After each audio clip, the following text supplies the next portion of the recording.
Shalom, this is Daniel Stern of the Netivyah Bible Instruction Ministry, coming at you from downtown Jerusalem, from the roof of our building, the Netivyah building, during the holiday of Sukkot. It's so fun to be up here and see the Sukkah.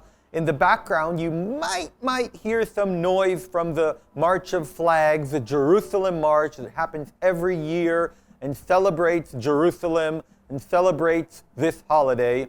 But hopefully our microphone and audio equipment will result in that you do not hear that.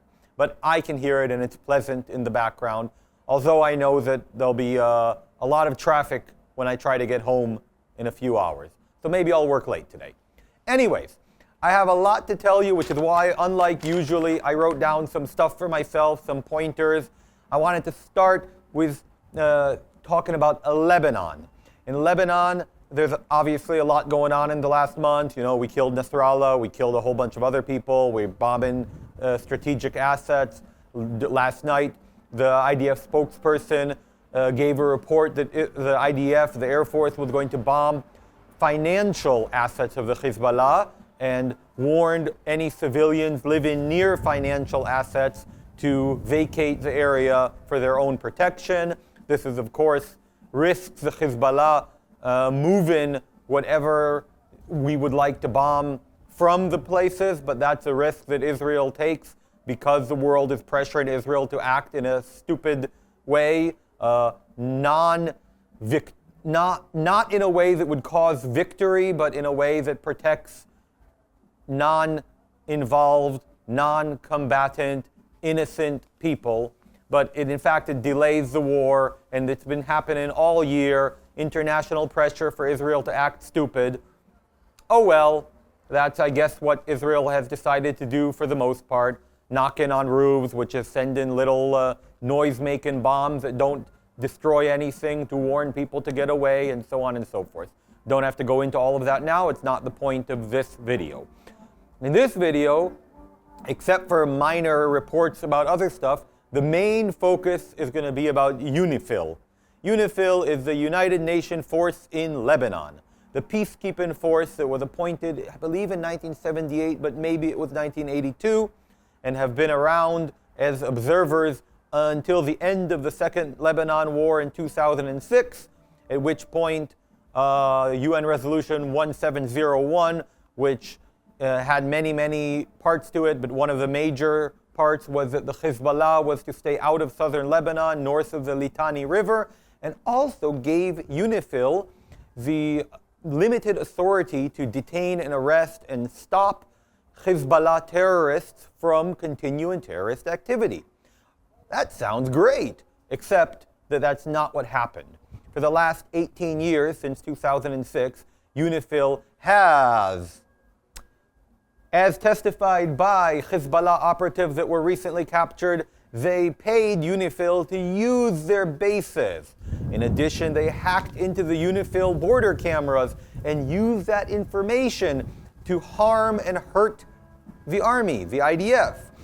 Additionally, UNIFIL currently is rejecting Israeli requests to vacate the area, which is odd considering that UN peacekeeping forces throughout the world are, as a whole, there when all parties to the conflict, which they are there to peacekeep, want them there. And if one of the parties requests their departure, then they leave, such as happened in 1967 when the Egyptians ordered the peacekeeping forces out of the Sinai, and they of course left. And in all other places, usually it's a prelude to war, or it is to save them from harm. But clearly, if there's a war going on, there isn't a job for peacekeepers until after the war, when their purpose is to observe and basically do nothing.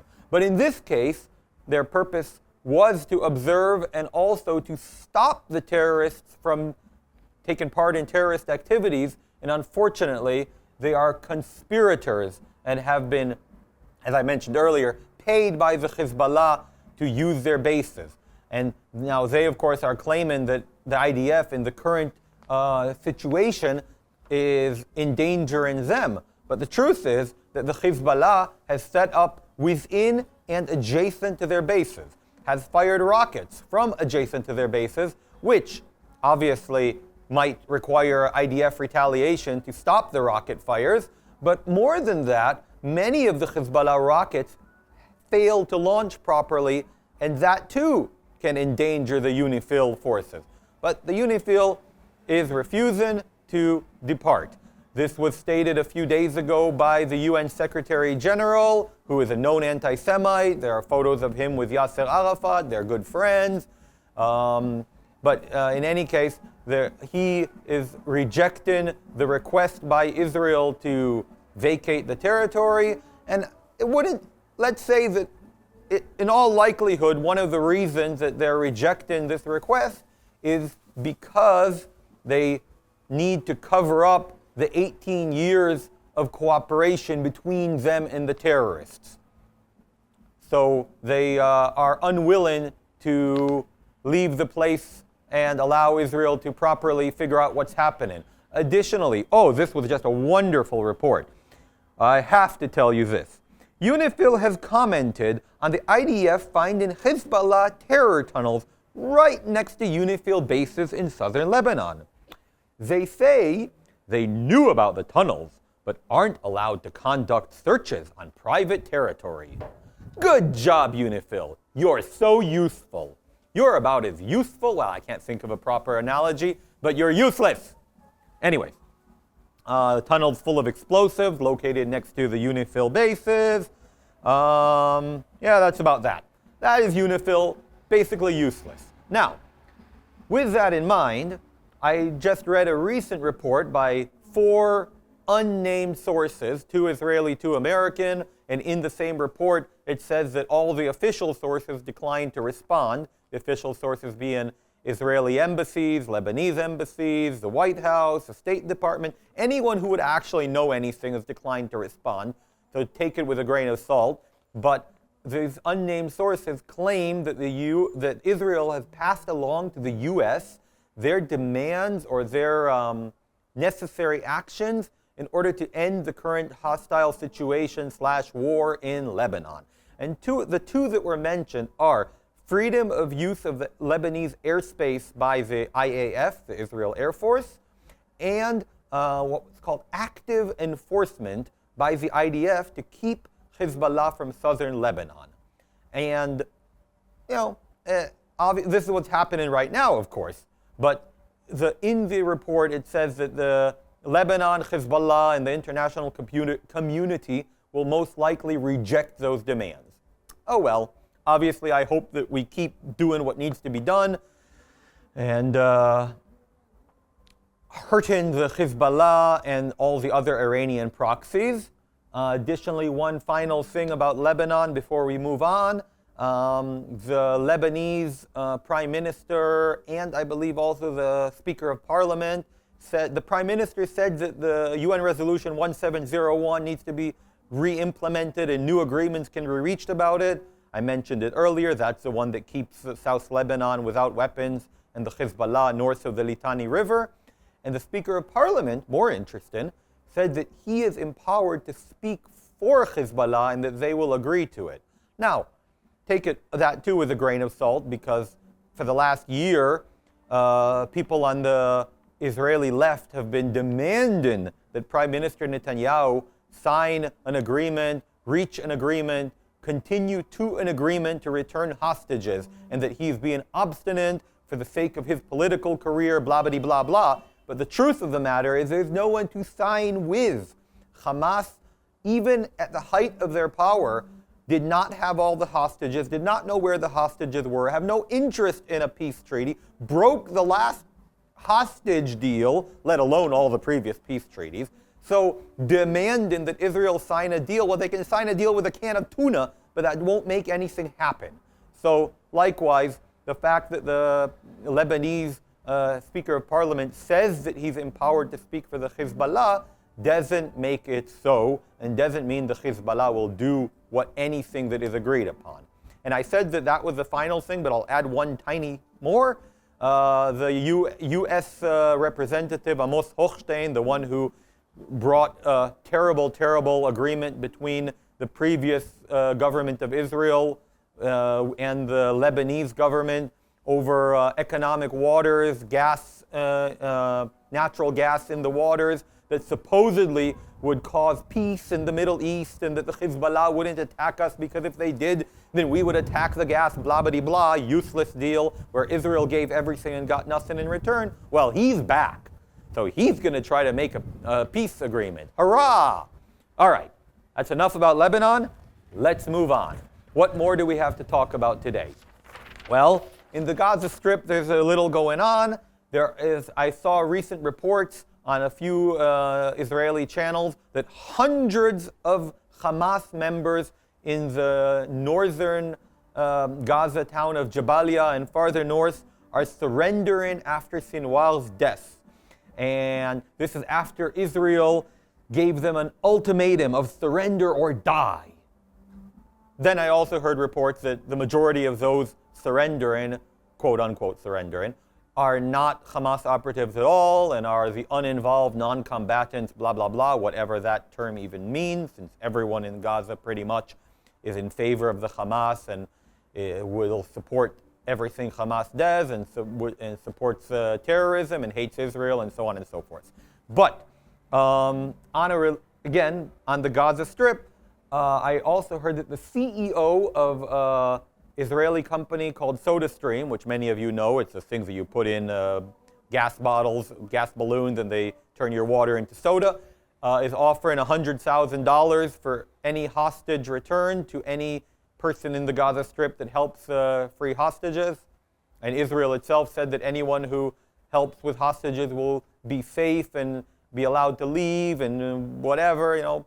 It would be nice if some hostages got released, but I believe it will take more military action and more military pressure. And from an international/U.S. perspective, before we're all done with this jam-packed news update, the U.S. has finally situated and it is operational one of their THAAD anti-missile systems. It's one of 7, I believe, that exist in the world. I believe one is in South Korea, and the rest I don't know where they are. In any case, they're a relatively strong missile defense system that one of its advantages, is that it can synchronize with its radars, which are very powerful, can synchronize with other defense mechanisms such as ships in the area and so on. Basically, it does the same job as Israel's Arrow 3, but it's another layer. Now, why is it here? Obviously, the first thing that comes to mind is in case Israel strikes Iran and Iran wants to strike back, then there's another layer of defense, which is good. Hooray! Another thing that it means is there's at least 100 boots on the ground American troops here in Israel operate in the system. But I want to caution you all, because often when the United States provides us with help, gives us a big hug, it can be a bear hug, a limited hug, one that is meant to restrain and control Israel. For example, when Joe Biden says his famous, "Don't." Some people say that's to Iran. When Iran thinks about striking Israel, then Joe Biden says, "Don't." But in fact, often, many people assume that don't is meant towards Israel responding and is stopping Israel from doing what it needs to do, such as strike the Iranian oil fields to cripple its economy, or the Iranian nuclear facilities, and so on and so forth. But anyways, worth noting that in the last few days, weeks, there's been a lot of talk from the Democratic Party, whether it's crazy Bernie Sanders or others, Kamala Harris, about weapons embargo on Israel, and they seem to not be opposed to the idea. So that's something to consider for anyone who cares about Israel and wants to know what their politicians, or the U.S. politicians, if you're not from the U.S., think about that, then consider that many would like an embargo on Israel. On that note, I read today that 300 Israeli academics wrote a letter that sanctions and boycott in Israel is not enough, and there needs to be an embargo on Israel in order to save Israel from the Israelis. And that, once again, reminds us that many on the left in Israel have been operating against the government and against the state of Israel for a very long time, whether it's because they're fooled into a conception that certain things that Israel does is bad and the only way to save it is by basically undemocratically removing the leadership and or pressuring it against its interests. But in any case, they're not very good people. And on that note, it relates to this last report that I have, and I'm taking my pages and getting rid of them. On that note, the recent reports, and these are official reports from the Pentagon, the State Department, I don't remember where. In fact, some parts of it come quoted from Joe Biden himself, I've heard it, is that they have leaked the Israeli attack plans, strike plans on Iran to the Iranians. Now, one would say, why in the world would they do that? Because obviously they're allies of Israel and enemies of Iran. Well, we just a moment ago, spoke about the people who want to harm their own country. So, some of our allies want to harm us as well, but it's not just that. It's also a power play. It's to show that they are in control, they're the boss, they can stop Israel from striking, they know, they have the information, and of course, I hope and pray that the Israeli leadership did not divulge all of their plans to the United States, considering it reached Iran, but unfortunately, there are many people here in Israel, including former generals, former chiefs of staff, politicians, that are sadly in favor of the undemocratic means of taking power regardless of the damage that it causes to Israel, and they have no problem in divulging sensitive secret information to the United States, and they even don't have a problem that it reaches Iran. And that's all that I have for you today, and obviously I can tell you that our soldiers are still in the north, our soldiers are still in the south. Many, many believers are there. Just today I saw a picture of a friend from Tiberias that's in, his picture says he's in Lebanon. This is a public picture, so I'm not worried about sharing it.